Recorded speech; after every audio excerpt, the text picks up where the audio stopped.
Desde el inicio de los tiempos, la humanidad ha mirado al cielo buscando respuestas, pero a veces lo que ha encontrado son advertencias. Son seres que desafían la tierra, criaturas de alas y sombras que actúan como guardianes, destructores o presagios. Abre tu mente y agudiza el oído. El batir de las primeras alas está a punto de comenzar. Los ángeles vengadores. En el principio de los tiempos, cuando la creación aún era joven y la memoria de Dios era una herida abierta, no todos sus emisarios fueron enviados para guiar o proteger. Algunos fueron concebidos como instrumentos. No eran espadas, sino la mano que las empuñaba. No eran el fuego, sino la chispa que lo iniciaba. Eran los ángeles de la retribución, seres de un poder tan vasto y una obediencia tan absoluta que su sola presencia podía quebrar la cordura de un mortal. Su aspecto no era el de un hombre hermoso con alas. Esa es una simplificación para nuestra mente finita. Imagina más bien una manifestación del poder en bruto. Un ser de luz tan intensa que ciega, de una simetría tan perfecta que aterra. A veces tomaban forma humana, sí, pero era un disfraz, una condescendencia. Bajo esa piel prestada se agitaba una tormenta de energía cósmica y sus ojos no reflejaban el mundo, sino que lo juzgaban. Su voz no era un susurro en el viento, era el sonido del universo reajustándose, el crujido de la realidad obedeciendo una orden irrevocable.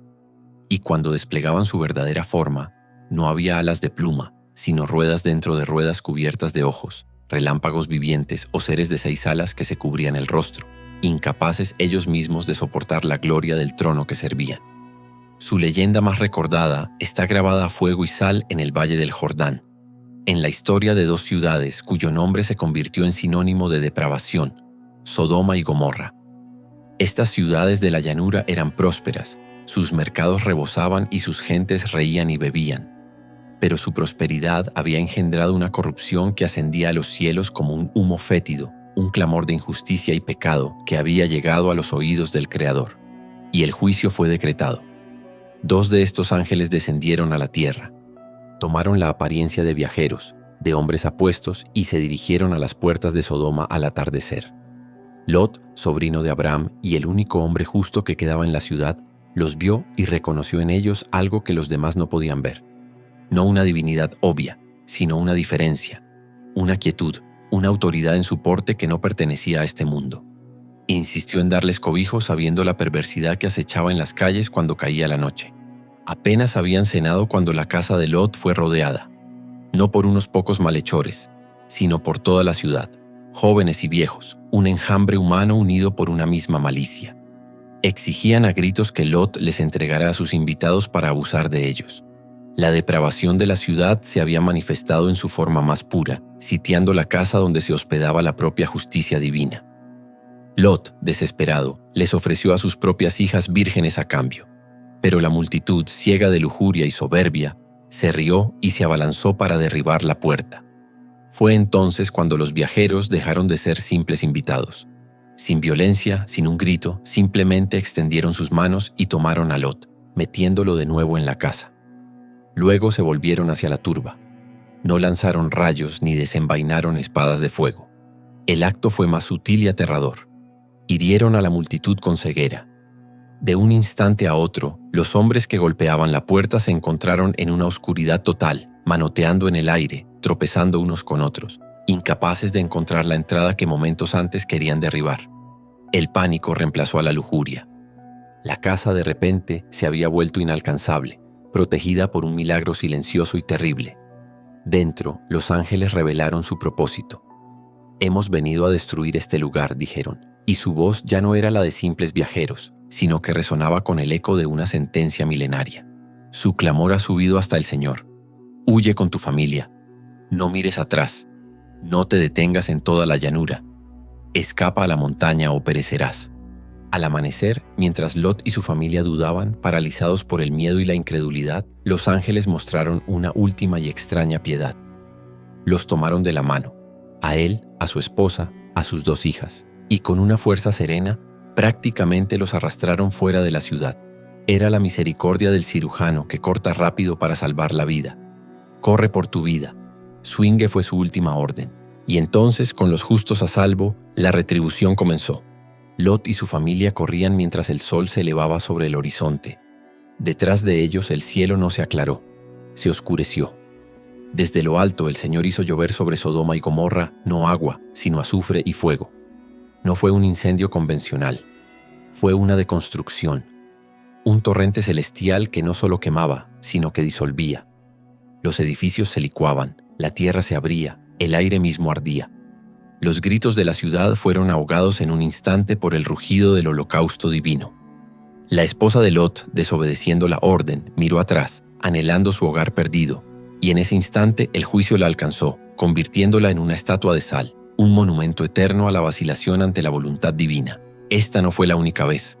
Un ángel similar pasó sobre Egipto una noche, silencioso e invisible, y al amanecer, el primogénito de cada casa que no estaba marcada con la sangre del cordero yacía muerto.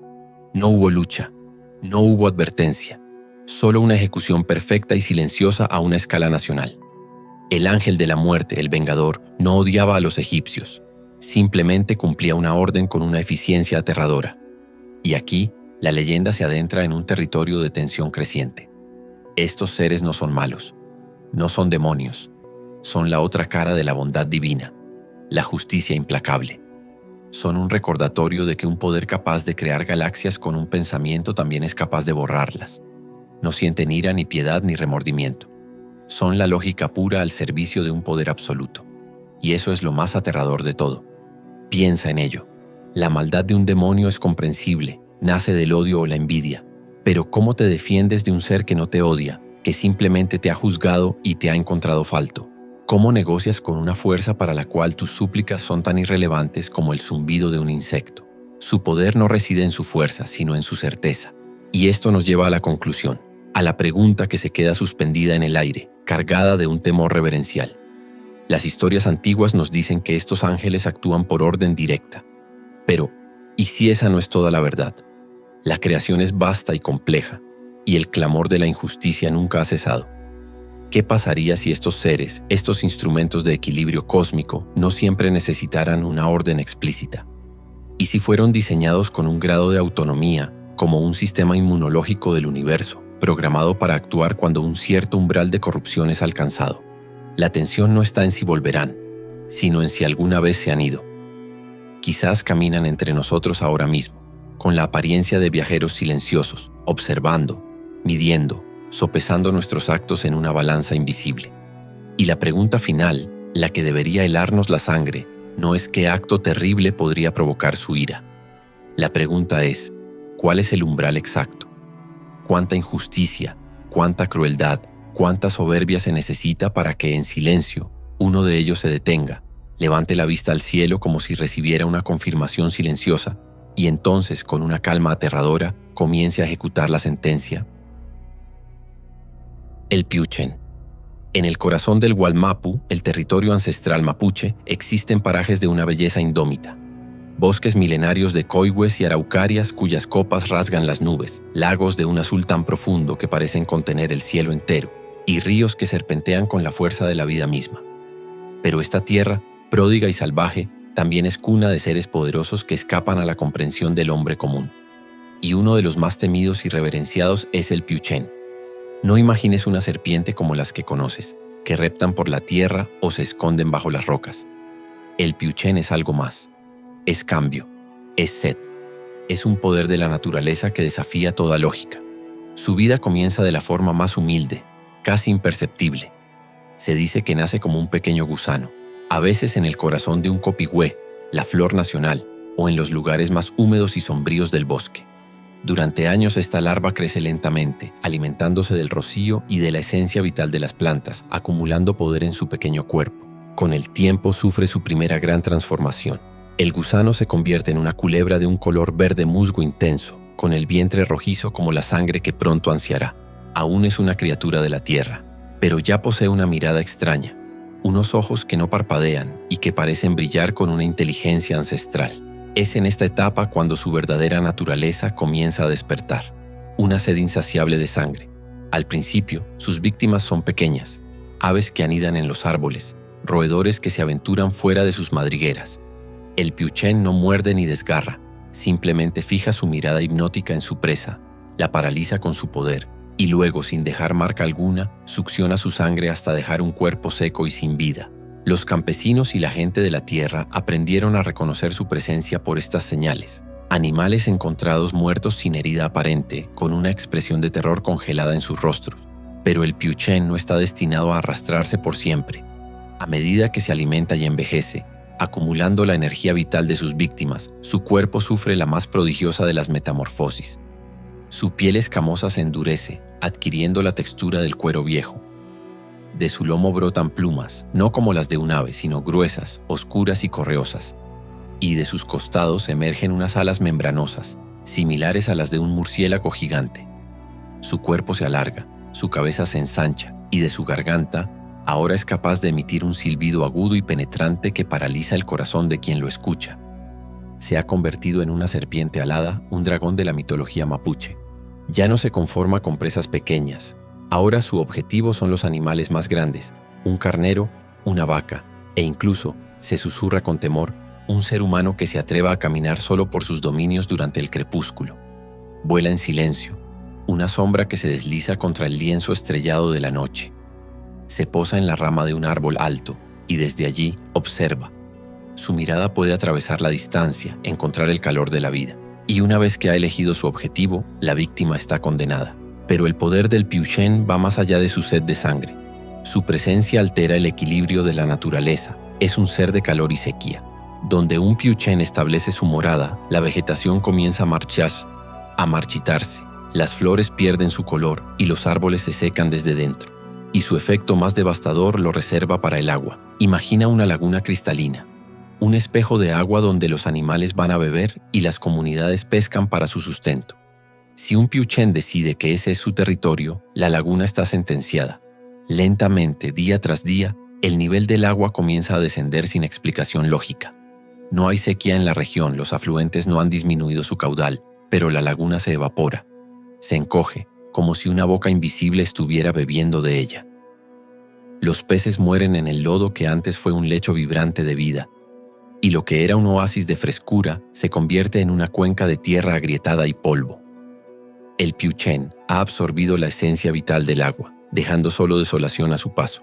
Los mapuche, en su profunda conexión con la tierra, saben que no se puede combatir al Piuchen con armas comunes. Es una fuerza que debe ser respetada. Solo una machi, la chamán y guía espiritual del pueblo, posee el conocimiento y el poder para enfrentarlo. Cuando una comunidad se ve afectada por la presencia de la serpiente alada, acuden a ella. La machi, a través de sus rituales, de sus cantos al son del cultrún, su tambor sagrado, entra en trance. Su espíritu viaja para negociar con el Piuchen. No busca matarlo, pues entiende que es parte del ciclo de la naturaleza, sino persuadirlo para que se vaya a otro lugar, a las cumbres más altas e inaccesibles, donde su sed no daña a la comunidad. Le ofrece regalos, oraciones y a veces la amenaza de su propio poder espiritual, una fuerza que ni siquiera el Piuchen se atreve a desafiar a la ligera.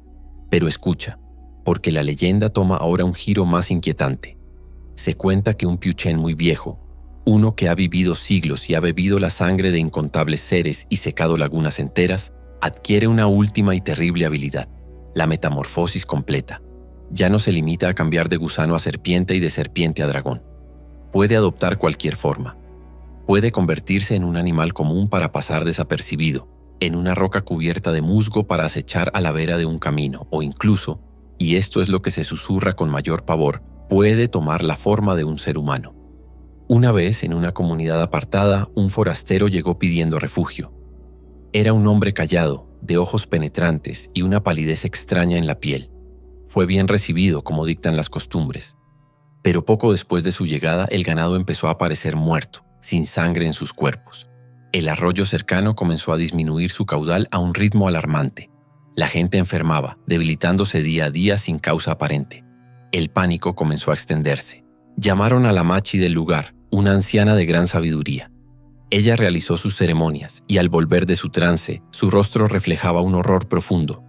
No había encontrado a ninguna serpiente alada en los cielos ni en las cuevas cercanas. El poder del Piuchen, sin embargo, estaba allí, más fuerte y concentrado que nunca. Estaba dentro de la propia comunidad. La machi caminó lentamente por el centro del poblado, su mirada pasando sobre cada uno de los rostros conocidos, hasta que se detuvo frente al forastero. Sus ojos, que podían ver el espíritu de las cosas, no veían a un hombre. Veían una forma antigua y retorcida, un hambre milenaria cubierta con un velo de carne humana. El forastero no se inmutó. Al contrario, una leve sonrisa se dibujó en sus labios pálidos. La tensión se podía cortar con un cuchillo. La comunidad, expectante y aterrada, observaba el duelo silencioso entre la chamán y la criatura. La machi levantó su cultrún y comenzó un canto bajo y gutural, un canto de poder y desafío. El forastero permanecía inmóvil, pero el aire a su alrededor comenzó a vibrar, a calentarse. El suelo bajo sus pies parecía resecarse. Y entonces, la machi se detuvo y formuló una pregunta que resonó en el silencio absoluto. Una pregunta no dirigida al hombre, sino a la entidad que lo habitaba. ¿Por qué has venido entre nosotros? ¿Ya no te basta la sangre de las bestias ni el espíritu de las aguas? El ser que se ocultaba tras los ojos del forastero inclinó la cabeza, y su voz cuando habló no era humana. Era un susurro como el de hojas secas arrastradas por el viento, pero cargado de una inteligencia aterradora. La sangre es solo el principio, siseó. El agua es solo un eco. He vivido más que las montañas y mi sed ha evolucionado. Ahora busco algo más, algo que solo ustedes poseen. No he venido a secar su arroyo. He venido a beber de su memoria, a consumir sus historias, sus leyendas, a dejar un vacío donde antes hubo un pueblo. Y en la mirada de la criatura, la machi no vio solo hambre, sino una curiosidad infinita y perversa, la de un ser que después de haberlo consumido todo, había encontrado finalmente un manjar digno de su eternidad. Las gárgolas. Contempla en la bruma de tu imaginación una ciudad medieval. Sus calles son un laberinto de adoquines húmedos y casas con vigas de madera oscura. El aire huele a pan recién horneado, a cuero y al incienso que se escapa de la iglesia. Y sobre todo ello, dominando el cielo, se alza una catedral gótica. Es un monstruo de piedra y fe, una montaña esculpida que busca tocar a Dios con sus agujas afiladas. Sus muros están sostenidos por arbotantes que parecen las costillas de un leviatán, y sus ventanas son galaxias de vidrio coloreado que cuentan historias sin palabras. Pero mira más de cerca. Recorre con tu vista los contornos de esa mole sagrada. En sus cornisas, en sus tejados, en los bordes de sus torres, agazapadas como depredadores al acecho, encontrarás a las gárgolas. Los hombres prácticos, los arquitectos de mente cuadriculada, te darán una explicación sencilla y lógica. Te dirán que una gárgola no es más que un desagüe, un ingenioso canalón diseñado para escupir el agua de lluvia lejos de los muros de piedra, protegiéndolos de la erosión. Su nombre mismo, te explicarán, viene del francés gargouille, que evoca el sonido del agua gorgoteando en la garganta. Y es cierto. Cuando el cielo se abre y un diluvio cae sobre la ciudad, las gárgolas despiertan de su letargo pétreo. El agua se acumula en sus espaldas, se canaliza por sus cuerpos y es vomitada con furia por sus bocas abiertas, en un torrente que limpia los muros y resuena en las calles de abajo. Una función noble, sin duda. Pero, ¿acaso eso lo explica todo? ¿Por qué dar a un simple desagüe una forma tan terrorífica? ¿Por qué tallar con tanto esmero pesadillas de piedra? Sus formas son un bestiario del delirio. Dragones con alas de murciélago, monos con cuernos de carnero, leones con rostro humano, híbridos imposibles que la naturaleza jamás se atrevió a soñar. Algunas ríen con una mueca demente, otras gritan en un silencio eterno, y las más inquietantes simplemente observan con sus ojos vacíos, como si conocieran cada secreto oscuro que se esconde en los corazones de los hombres que pasan debajo. Aquí es donde la leyenda abre sus alas de piedra y echa a volar. La gente de fe, los que llenaban esas catedrales con sus plegarias y temores, tejerían una historia diferente. Para ellos la casa de Dios era un bastión de luz en un mundo plagado de oscuridad. Los demonios, los espíritus malignos y las fuerzas del infierno acechaban constantemente, buscando corromper las almas y profanar lo sagrado. La catedral, por tanto, necesitaba guardianes. Según esta creencia, las gárgolas son los feroces perros guardianes de lo divino. Su apariencia grotesca no es para asustar a los fieles, sino para aterrorizar y ahuyentar a los propios demonios. Al igual que un espantapájaros protege el grano de las aves, estas bestias de piedra protegen la iglesia de las hordas infernales. Se decía que ningún mal podía cruzar el umbral de una puerta custodiada por ellas. Su fealdad era un escudo, su monstruosidad un arma. Eran la representación del mal puesta al servicio del bien, una advertencia a las fuerzas oscuras de que ese territorio estaba reclamado por un poder superior. Desde sus atalayas vigilaban no solo la ciudad de los hombres, sino también el mundo invisible de los espíritus. Pero existe una tercera historia, una que se susurra con más cautela, en voz baja, cuando la noche es más profunda y las sombras de la catedral se alargan como dedos huesudos. Esta leyenda no ve a las gárgolas como protectoras, sino como prisioneras. Cuenta una antigua crónica francesa la historia de la Gargouille, un temible dragón que vivía en las aguas del río Sena y que asolaba la ciudad de Rouen. Escupía fuego y agua, hundía barcos y devoraba a los habitantes. Un día, un valiente sacerdote san romano se enfrentó a la bestia. No usó una espada, sino el poder de la fe. Con el signo de la cruz domó al dragón y lo llevó a la ciudad con su propia estola atada al cuello como una correa. Allí, el pueblo, en un acto de justicia y catarsis, quemó al monstruo en una gran hoguera. Sin embargo, ocurrió algo extraño.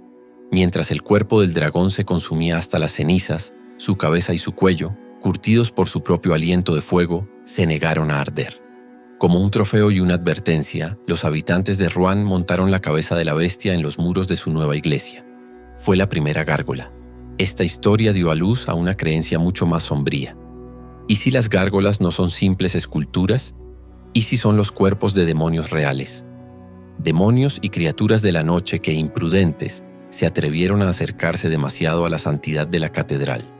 Se cuenta que el poder sagrado que emana de las reliquias, de las oraciones y de la misma piedra consagrada es tan intenso que al llegar el amanecer, los primeros rayos de sol, cargados con la bendición del nuevo día, actúan como el beso petrificante de Dios.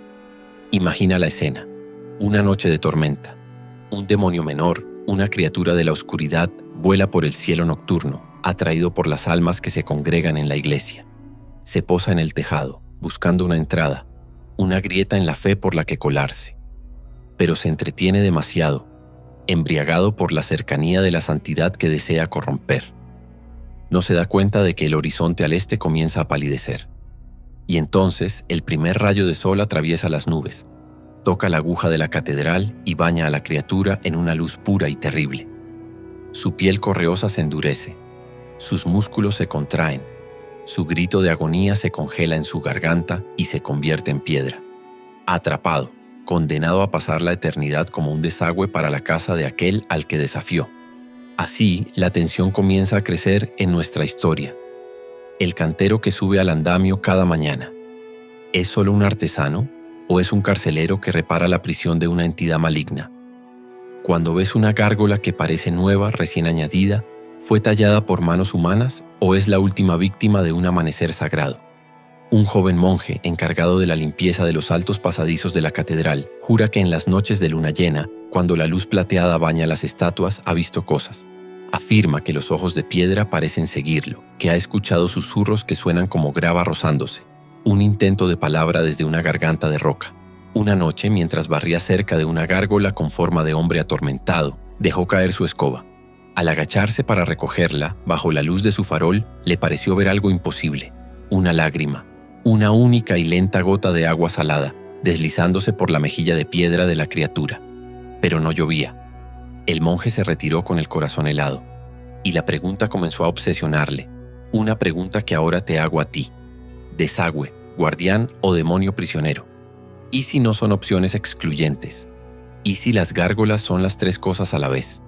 ¿Y si los demonios capturados al amanecer son forzados por un poder divino e irónico a proteger el mismo lugar que vinieron a destruir, usando sus grotescas formas para ahuyentar a sus propios hermanos y sus bocas malditas para purgar las aguas del cielo? ¿Qué clase de tormento eterno sería ese? Ser un escudo para tu enemigo, una advertencia para tus aliados. Y aquí, en el silencio de la noche, la tensión alcanza su punto álgido. Porque si esta última teoría es cierta, entonces esas figuras no están muertas. Están esperando. Atrapadas sí, pero conscientes. Observando el mundo cambiar a sus pies, siglo tras siglo. ¿Y qué pasaría si un día la fe que las mantiene prisioneras se debilita? ¿Qué ocurriría si las oraciones cesan, si las reliquias pierden su poder y la catedral se convierte en una simple cáscara de piedra, en un museo? Llegaría una noche en que el sol salga y su luz ya no sea sagrada. Se resquebrajaría la piedra, no por la erosión sino desde dentro. Escucharíamos un crujido monumental en lo alto de las viejas iglesias de Europa y veríamos con horror cómo cientos de gárgolas estiran sus alas de piedra por primera vez en 1000 años, libres al fin y con una sed acumulada durante toda una eternidad. El pájaro roca. En los mapas antiguos, en esos pergaminos donde la geografía se funde con la fantasía, los cartógrafos solían dibujar monstruos marinos en los océanos desconocidos. Pero en las cimas de las montañas más altas, en las islas más allá del horizonte conocido, a veces dibujaban la silueta de un ave de un tamaño que desafiaba la razón. Ese era el roca, o el ruk, como lo llamaban los narradores persas que tejían sus cuentos bajo las estrellas del desierto. No intentes imaginar un águila o un cóndor, por majestuosos que sean.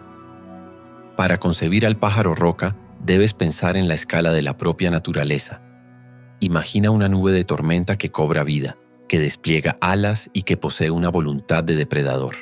Sus alas al extenderse no tapan el sol, se convierten en el anochecer. Cada una de sus plumas es tan larga y ancha como la vela de un gran navío, y tan fuerte como el acero forjado. Su pico, curvo y afilado, tiene el tamaño de un bote de pesca y el color del marfil antiguo, capaz de quebrar el caparazón de una tortuga gigante como si fuera una simple nuez. Y sus garras, sus garras son anclas vivientes, garfios de hueso y tendón más gruesos que el tronco de un roble centenario, diseñados para un solo propósito: apresar, levantar y llevarse aquello que ningún otro depredador osaría mirar.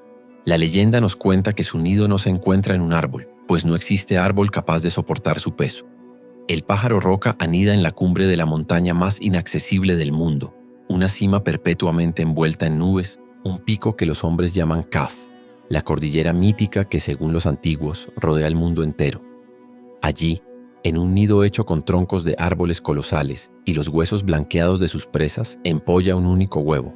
Un huevo tan grande y blanco que, visto desde la distancia, se confunde con una cúpula de mármol pulido.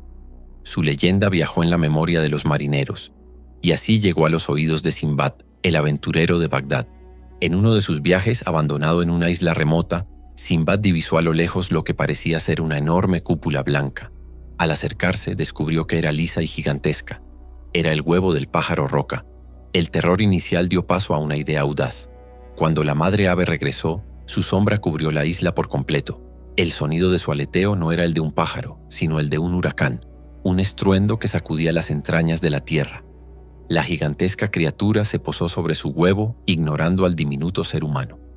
Sinbad, con el corazón en la garganta, desató su turbante y se ató a una de las patas del ave, una pata más gruesa que la columna de un templo. Cuando el pájaro roca se elevó al amanecer, Sinbad sintió que su alma abandonaba su cuerpo. Subió más allá de las nubes, a una altura donde el aire era fino y helado, y desde allí el ave se lanzó en picado hacia su coto de caza, un valle profundo oculto al mundo. Pero el roca no cazaba ciervos ni gacelas. Sinbad observó con un pavor sagrado cómo el ave descendía sobre serpientes tan grandes que podían tragarse a un buey. Las apresaba con sus garras y las llevaba de vuelta a su nido para alimentar a su futuro polluelo. El ave lo había transportado sin saberlo al legendario Valle de los Diamantes. Esta historia, como una semilla llevada por el viento, viajó por el mundo. Marco Polo juró haber oído hablar del roca en sus viajes a Oriente, relatos de un ave tan poderosa que no cazaba serpientes, sino algo mucho más grande. Los isleños de Madagascar le contaron que el pájaro roca se llevaba elefantes. Elefantes. Imagina la escena, el pánico de la manada, el barritar desesperado que se ahoga por el viento atronador de las alas del depredador, y la visión imposible de un paquidermo ascendiendo hacia los cielos, pataleando inútilmente, atrapado en las garras de un ser para el cual no era más que una presa. Y así, el eco de esta leyenda resonó hasta las tierras hispanas. Aunque aquí no se hablara de elefantes, los conquistadores y exploradores que se adentraron en las vastas cordilleras de los Andes, en las selvas impenetrables de América, trajeron de vuelta relatos que avivaron el mito. Hablaban de cóndores de un tamaño nunca visto, de águilas hueseras capaces de llevarse una llama o un ternero. Los pueblos originarios ya tenían sus propias leyendas de aves colosales, seres primordiales que eran espíritus de la montaña y que a veces, solo a veces, se llevaban a un hombre que se había aventurado demasiado lejos en sus dominios. El mito universal encontraba un nuevo nido donde anidar. La tensión de nuestra historia crece al pensar en su naturaleza. ¿Qué es realmente el pájaro roca? ¿Un simple animal magnificado por el miedo y la imaginación? ¿O algo más? Piensa en su sombra, no la sombra física que proyecta su cuerpo, sino su sombra en el alma humana. Es el símbolo de la fuerza abrumadora e incontrolable de la naturaleza, un recordatorio de que, por muy altas que construyamos nuestras ciudades y muy seguros que nos creamos, existen poderes en el mundo ante los cuales somos tan insignificantes como un grano de arena. Un antiguo texto, casi olvidado, relata la historia de un rey vanidoso que, obsesionado con la leyenda, deseaba poseer una pluma del pájaro roca como prueba definitiva de su poder. Envió expedición tras expedición a las montañas más lejanas. La mayoría nunca regresó. Los pocos supervivientes volvían con la mente rota, balbuceando sobre vientos que gritaban, sombras que se movían y una presencia en las alturas que los observaba. Finalmente, un viejo sabio se presentó ante el rey. «Majestad», le dijo con voz cansada, «deja de buscar al ave, porque el pájaro roca no es una criatura que se pueda cazar. Es una idea que te caza a ti. Cuanto más lo buscas, más grande se hace su sombra sobre tu reino». El rey, enfurecido por la insolencia, lo desterró. Años después, en la cima más alta de su reino, el rey construyó una torre de observación, la más alta jamás erigida. Pasaba día y noche allí, con catalejos y mapas, consumido por su obsesión. Una tarde, durante una extraña calma antes de una tormenta, lo vio. No fue un avistamiento claro. Fue algo en el límite de la percepción, en el horizonte lejano, donde las nubes y las montañas se confundían. Una forma, vasta e improbable, que se movía con una lentitud majestuosa. No volaba hacia él, sino que parecía patrullar la frontera del mundo conocido. El corazón del rey se llenó de un triunfo helado. Existía. Pero mientras seguía observándolo, una pregunta terrible comenzó a formarse en su mente. El ave no parecía estar cazando. Su vuelo no era el de un depredador buscando sustento. Era metódico, casi deliberado, como el de un centinela. ¿Y si su propósito no era cazar lo que estaba debajo en la tierra? ¿Y si su función era otra? El rey ajustó su catalejo, forzando la vista hasta que le lloraron los ojos, y entonces comprendió la verdadera escala de su error. La criatura no era un simple depredador de este mundo. Con su vuelo parecía estar vigilando la bóveda celeste, guardando la frontera, no de la tierra, sino del cielo. Y el rey, en su atalaya, sintió un terror más profundo que el miedo a ser devorado. El pájaro roca no era el monstruo más grande de la creación, era el guardián, el carcelero, y su presencia implicaba que existía algo más, algo afuera, algo tan terrible que requería de un carcelero de ese tamaño para mantenerlo a raya. Hombre pájaro, imagina los valles y quebradas de La Rioja o Salta, un paisaje majestuoso y áspero. Durante el día, el sol golpea la tierra rojiza y los cardones se alzan como centinelas silenciosos. Es una tierra de belleza cruda, de pueblos pequeños donde las siestas son sagradas y las noches de una oscuridad casi absoluta, solo rota por un manto de estrellas tan brillantes que parecen al alcance de la mano. Es en esta quietud, en esta inmensidad donde lo inexplicable encuentra un lugar para anidar. No hablamos de un fantasma antiguo ni de un monstruo de la mitología indígena tradicional. Esta es una leyenda moderna, un miedo con sabor a nuestro tiempo, un eco extraño del famoso Mothman norteamericano, pero con una identidad propia forjada en el corazón del folclore argentino.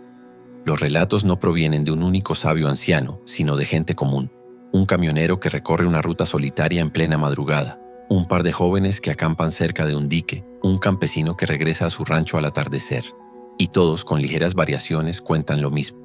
Comienza como una sensación, la extraña impresión de ser observado en medio de la nada. El silencio del campo se vuelve pesado, antinatural. Los grillos callan, el viento se detiene. El corazón empieza a latir con una fuerza desmedida sin motivo aparente. Y entonces lo ven. No es un pájaro, no es un hombre. Es una silueta imposible recortada contra el cielo crepuscular o apenas iluminada por los faros de un vehículo. Una figura humanoide, alta, de más de 2 metros, pero con una característica que hiela la sangre y rompe la lógica. De su espalda, de sus omóplatos, nacen unas alas inmensas. No son alas emplumadas como las de un ángel, sino membranosas, oscuras, como las de un murciélago colosal. La criatura permanece inmóvil por un instante que se siente eterno.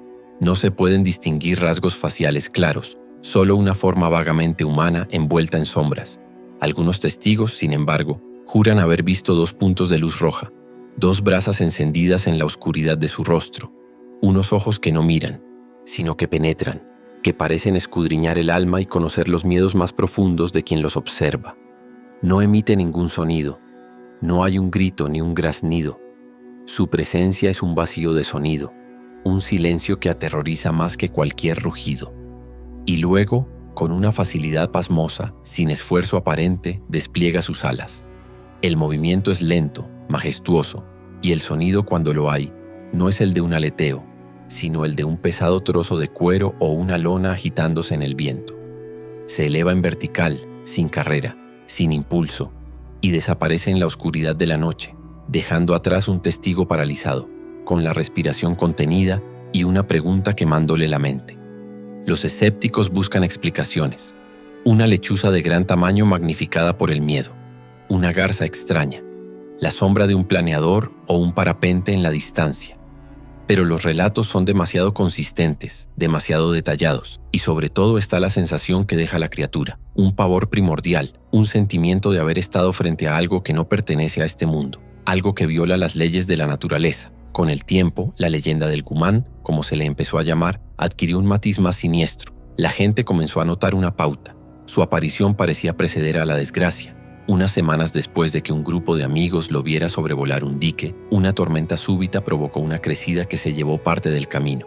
Un camionero que lo vio en la ruta sufrió un inexplicable accidente mecánico unos kilómetros más adelante.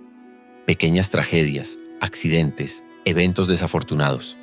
La sombra del hombre pájaro parecía proyectarse no solo en la tierra, sino también en el futuro inmediato. No se le considera un ser maligno que cause directamente el mal, como un demonio. Es más bien un mensajero, un heraldo silencioso de la catástrofe. Su aparición es una advertencia, una campana que tañe en el funeral de la normalidad. Es como si su existencia estuviera ligada a las fallas de nuestra realidad, a los puntos donde la tragedia está a punto de desgarrar el velo de lo cotidiano. Y aquí, la leyenda se vuelve más profunda y personal. Imagina a un hombre, llamémosle Javier, un trabajador rural que vive en una casa aislada al pie de los cerros. Una noche su perro comienza a ladrar con una furia y un miedo que nunca antes le había oído. Javier sale con su linterna pensando en un puma o en ladrones de ganado. Apunta la luz hacia la oscuridad barriendo el terreno. No ve nada. El perro, sin embargo, gime y se esconde entre sus piernas. Javier levanta la vista hacia el techo de su propio rancho. Y allí está, sentado en cuclillas sobre la chapa, como una gárgola viviente. Es enorme, y sus alas plegadas lo envuelven como una capa de oscuridad. La linterna ilumina su forma, y 2 ojos rojos como la sangre reflejan la luz con una intensidad sobrenatural. Javier se queda petrificado, incapaz de gritar, de correr, de respirar. La criatura simplemente lo observa, inclinando ligeramente la cabeza como si sintiera curiosidad. El encuentro no dura más de 30 segundos, pero para Javier es una vida entera. El hombre pájaro se pone de pie lentamente, sin hacer ruido, y con un solo y poderoso impulso salta hacia el cielo y desaparece. Desde esa noche la vida de Javier cambia.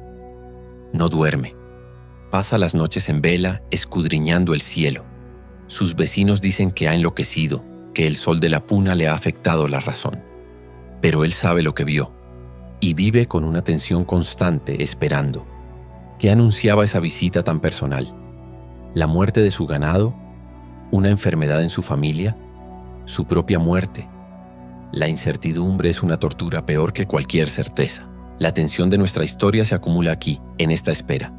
El Gumán no es un monstruo que ataca, es una pregunta que no tiene respuesta. Su poder no reside en garras o colmillos, sino en el colapso mental que provoca. Es una criatura biológica desconocida, un críptido que ha logrado evadir a la ciencia. ¿O es algo más? Una entidad de otra dimensión que a veces se filtra en la nuestra, visible solo en momentos de alta carga emocional o cuando el tejido de la realidad es más delgado. Y esto nos lleva a una conclusión más extraña y perturbadora. Un grupo de investigadores del fenómeno, analizando los lugares de los avistamientos, descubrió un patrón. Muchos de ellos ocurrían cerca de antiguas fallas geológicas, de antenas de comunicación o de lugares con una extraña actividad electromagnética. Esto generó una nueva y audaz teoría. ¿Y si el hombre pájaro no es un presagio de la desgracia, sino una consecuencia? ¿Y si no la anuncia, sino que es atraído por ella?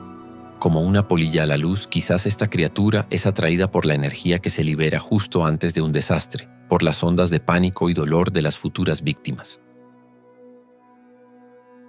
El Íbice. Antes de que las banderas de Castilla ondearan en sus costas, estas islas, conocidas por los antiguos como las Afortunadas, eran el hogar de los guanches, un pueblo fiero y misterioso que vivía en armonía con una tierra de contrastes brutales. Y ellos sabían, como solo saben los que escuchan el latido de la tierra, que las islas no eran solo roca, arena y vegetación, eran seres vivos, con un corazón de magma latente y venas de lava solidificada. Y todo ser vivo, por poderoso que sea, tiene un guardián para sus secretos más profundos. No busques a este guardián en la superficie. El Íbice no es una criatura de la laurisilva ni de las dunas costeras. Su dominio son las entrañas de las islas, los tubos volcánicos que serpentean como intestinos oscuros bajo la superficie, las cuevas insondables donde el sol es solo un recuerdo y el único sonido es el goteo del agua filtrada y el retumbar lejano del Teide. Los pocos que han afirmado haberlo vislumbrado, o aquellos que han heredado su descripción de los relatos de sus ancestros, lo pintan con el pincel de la pesadilla y el asombro. No es una serpiente como las que reptan bajo el sol, es algo más.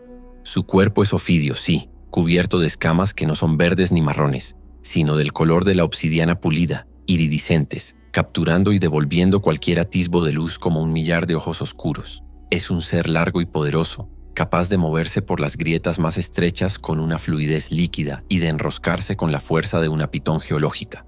Pero es su cabeza lo que lo eleva del reino de las bestias al de los mitos. De su cráneo brotan dos cuernos magníficos, curvados y robustos como los de un carnero, el símbolo de la fuerza terca y primigenia de la montaña. Y coronando su testa entre los cuernos se yergue una cresta carmesí, carnosa y afilada como la de un gallo de pelea, un toque de color sangre que proclama su realeza en el mundo subterráneo.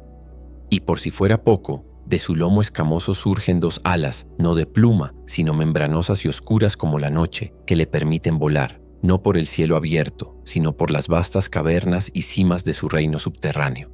El Íbice es el guardián. Pero ¿qué es lo que guarda con tanto celo? Los conquistadores, en su fiebre de oro, creyeron que se trataba de tesoros literales, las riquezas perdidas de los reyes guanches, el oro que supuestamente traían las corrientes de África, joyas y artefactos escondidos de la codicia de los invasores.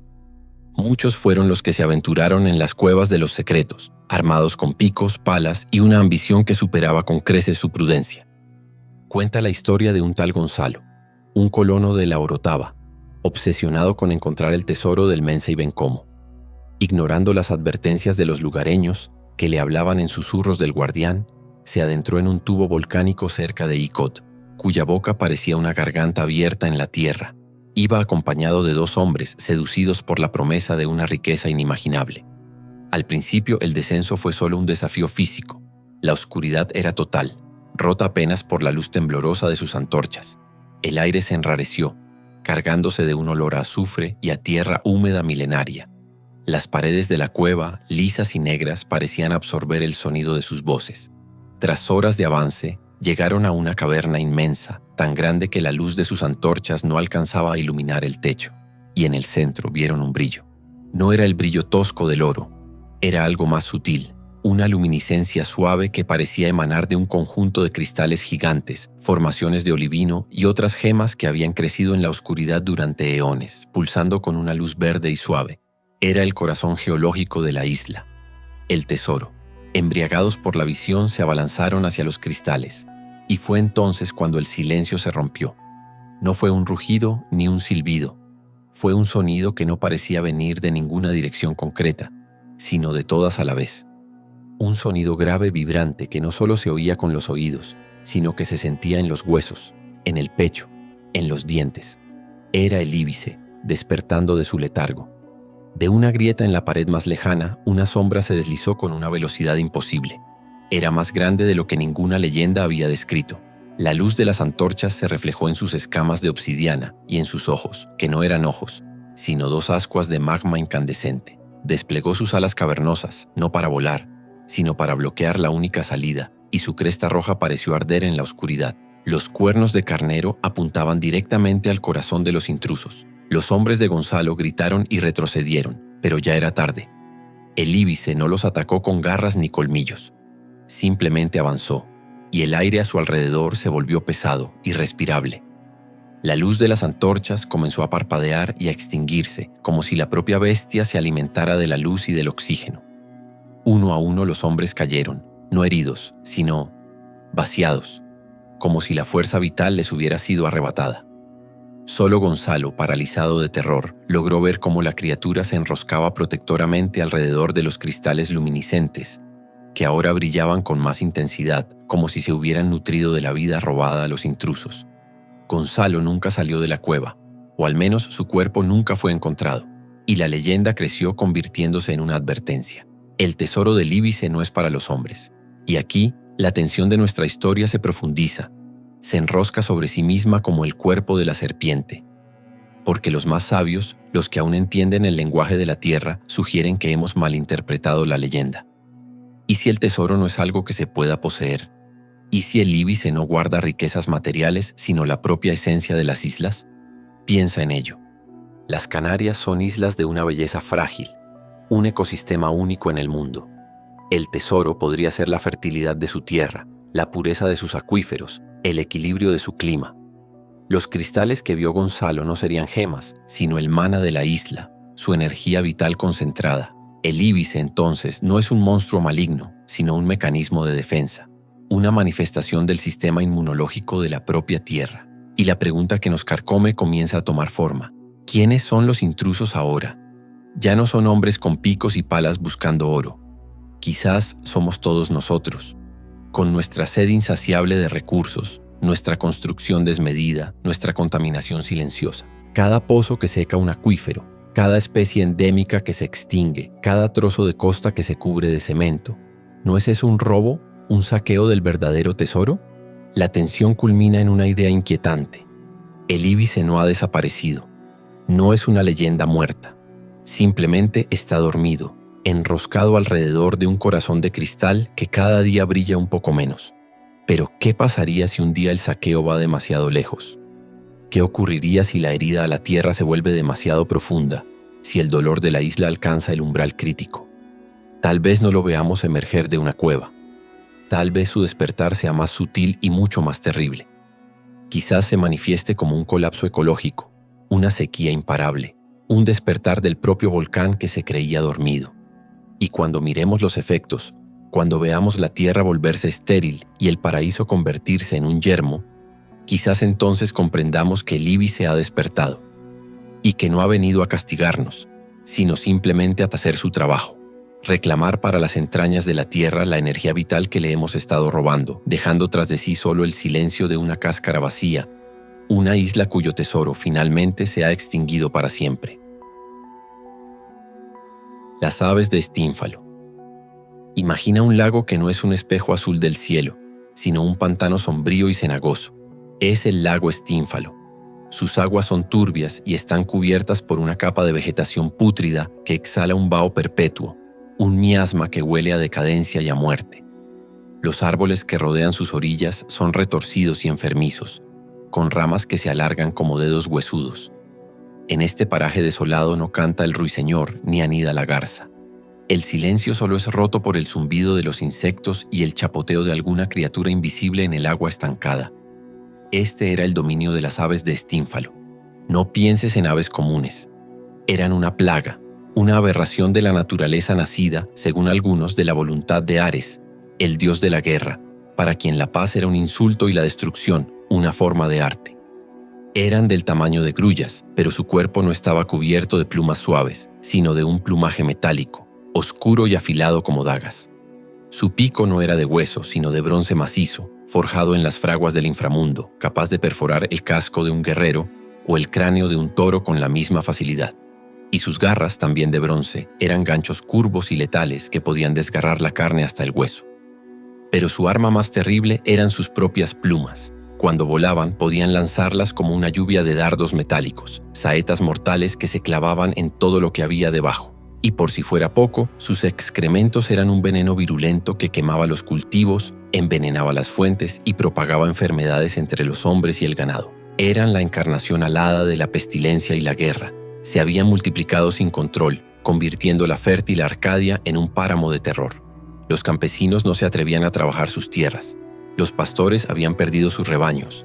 Los viajeros evitaban la región, pues el cielo sobre Estínfalo era un cielo de muerte. Las aves se habían vuelto tan numerosas que su peso hacía que las ramas de los árboles se doblaran hasta tocar el agua fangosa, y su graznido no era el de un pájaro, sino un chirrido metálico, como el de 1000 espadas afilándose a la vez, un sonido que crispaba los nervios y anunciaba la matanza. Fue entonces cuando llegó a Arcadia el más grande de los héroes, Heracles, en cumplimiento de su 6º trabajo impuesto por el cobarde rey Euristeo. La tarea parecía simple en su enunciado: exterminar a las aves de Estínfalo. Pero al llegar al borde del lago, Heracles comprendió la verdadera magnitud del desafío. El terreno era una trampa mortal. El suelo pantanoso cedía bajo su peso, impidiéndole correr o tomar impulso. Si intentaba adentrarse en el lago con una barca, se quedaría atascado en el fango y la maleza, a merced de las criaturas. Y si se quedaba en la orilla, sería un blanco fácil para la lluvia de plumas de bronce. El héroe, por primera vez en mucho tiempo, se sintió impotente. La fuerza bruta, que le había servido para estrangular leones y decapitar hidras, aquí no era suficiente. Se sentó sobre una roca frustrado, mientras observaba cómo cientos de pares de ojos metálicos lo vigilaban desde la espesura del pantano. Pero Heracles no estaba solo. Su protectora, la sabia Atenea, diosa de la estrategia y la artesanía, observaba desde el Olimpo. Comprendiendo la dificultad de su protegido, descendió del cielo. No le ofreció una espada ni un escudo, sino algo mucho más ingenioso. Le entregó un crótalo, un instrumento musical, una especie de sonajero o castañuela forjada por el mismísimo Hefesto. Estaba hecho de bronce divino, y al agitarlo, no producía música, sino un estruendo insoportable, un escándalo cacofónico capaz de volver loco a un mortal y de infundir un pánico irracional en el corazón de cualquier bestia. Heracles subió a una colina que dominaba el lago. Tomó el crótalo en sus manos y lo agitó con toda la fuerza de sus brazos hercúleos. El sonido que emanó fue atronador, una vibración que sacudió el aire, el agua y la tierra. Era como el choque de 1000 yunques, como el derrumbe de una montaña, como el grito de la propia locura. El efecto sobre las aves fue inmediato y devastador. Acostumbradas al silencio fétido de su pantano, el estruendo infernal las sacó de su letargo con una violencia inaudita. El pánico se apoderó de la bandada. En un caos de alas de metal y graznidos de terror, miles de aves se elevaron a la vez, abandonando la seguridad de la marisma y ascendiendo en una nube oscura y chirriante hacia el cielo abierto. Y eso era exactamente lo que Heracles estaba esperando. Ahora estaban expuestas. Ahora eran un blanco. Soltando el crótalo, el héroe empuñó su poderoso arco. Con una velocidad y una precisión sobrehumanas, comenzó a disparar sus flechas. Cada flecha encontraba su objetivo, derribando a las criaturas una por una. Otras, en su desesperación por huir del ruido, volaron tan lejos que cruzaron el mar y nunca más se supo de ellas. El cielo, antes oscuro por la plaga, se fue despejando lentamente, mientras los cuerpos metálicos de las aves caían como una lluvia macabra sobre el lago y la tierra. Así, Heracles completó su 6º trabajo. El lago Estínfalo fue purificado y la tierra de Arcadia pudo volver a respirar. La leyenda no termina, se transforma. El mito de estas aves monstruosas no murió con ellas. Su sombra se alargó a través de los siglos y su graznido metálico encontró un eco en la imaginación de otras culturas. En el mundo hispano, la idea de un ave como presagio de muerte, como una criatura que encarna el mal agüero, bebió directamente de esta fuente griega.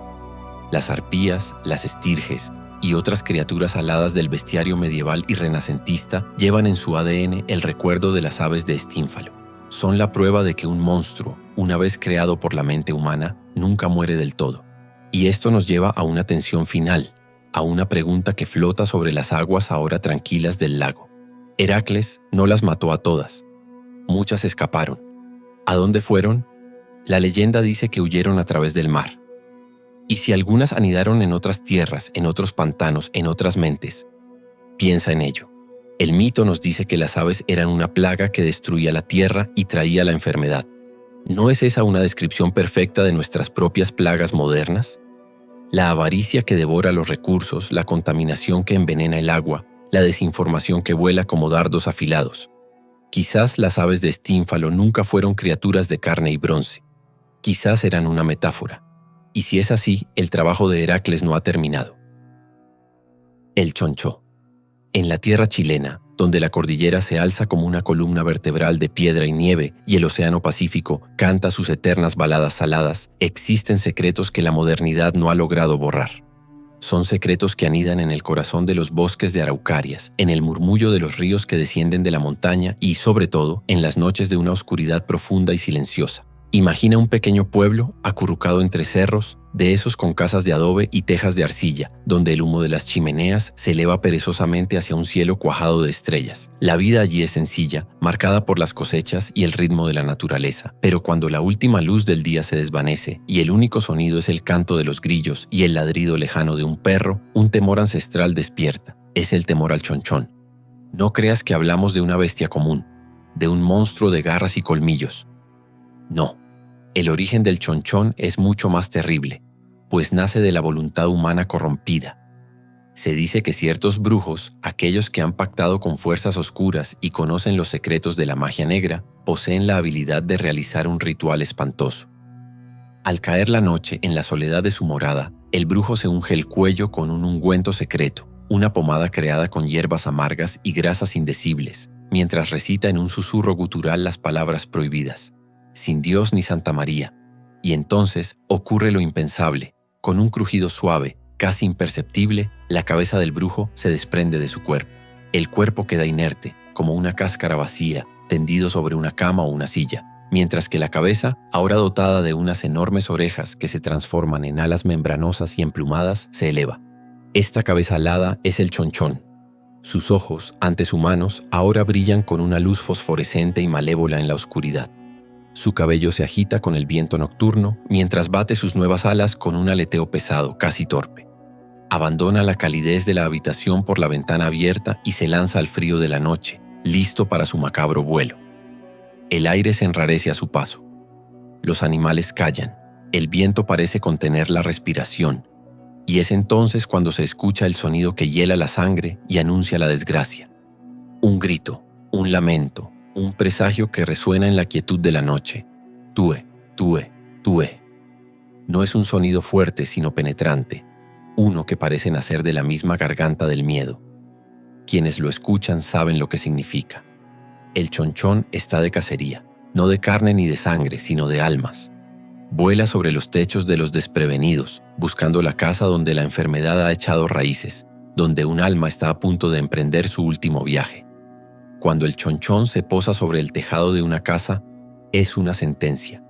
El enfermo que yace dentro, aquel cuya vida pende de un hilo, no verá el amanecer. El grito tue tue se convierte en el último arrullo antes del silencio eterno.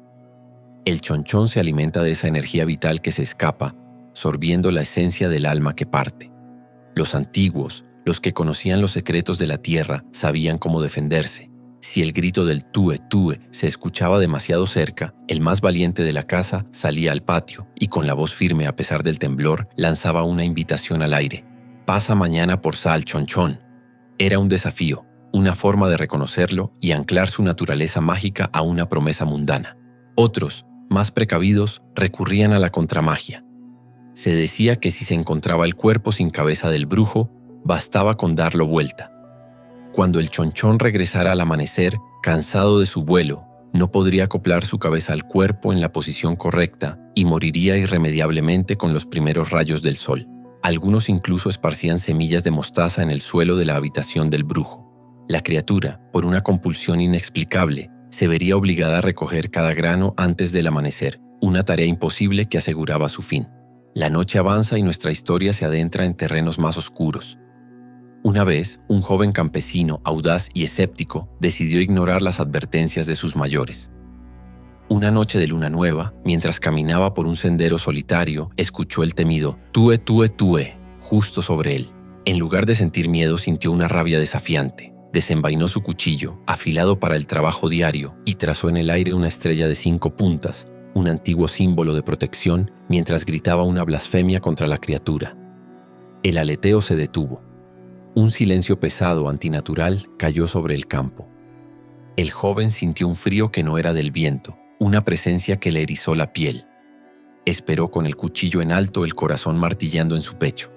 Nada. Pensando que había ahuyentado a la criatura, enfundó el cuchillo y continuó su camino, con una sonrisa arrogante en los labios. Llegó a su casa y encontró a su familia reunida, con los rostros pálidos. Su hermana menor, que había gozado de perfecta salud, había caído súbitamente en una fiebre delirante. Los gritos del chonchón, le dijeron, se habían escuchado rondando la casa toda la noche, más insistentes y cercanos que nunca. El joven corrió a la habitación de su hermana. La encontró postrada en la cama, con la respiración débil y los ojos vidriosos. Y entonces, a través de la ventana abierta, vio algo que lo paralizó. No era una cabeza alada, no era el monstruo de las leyendas.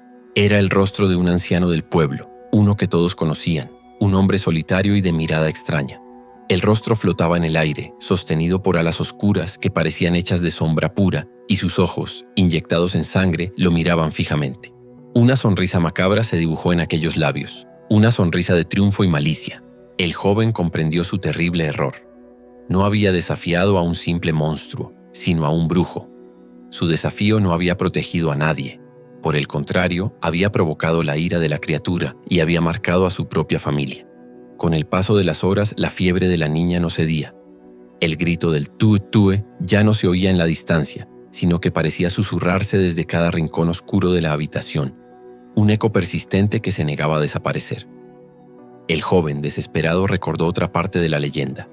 Para romper la maldición debía herir al brujo en su forma humana antes de que el alma de la víctima se perdiera por completo. Armado con su cuchillo y un terror que ahora era muy real, corrió hacia la casa del anciano, al otro lado del pueblo. El sol comenzaba a teñir el horizonte con sus primeros colores pálidos, una carrera contra el tiempo y la muerte. Pero a medida que se acercaba, una sensación extraña comenzó a invadirlo. El aire se volvía más denso, más difícil de respirar. El camino parecía alargarse ante él, como si la propia tierra intentara retenerlo. Un pensamiento terrible, una pregunta insidiosa comenzó a formarse en su mente.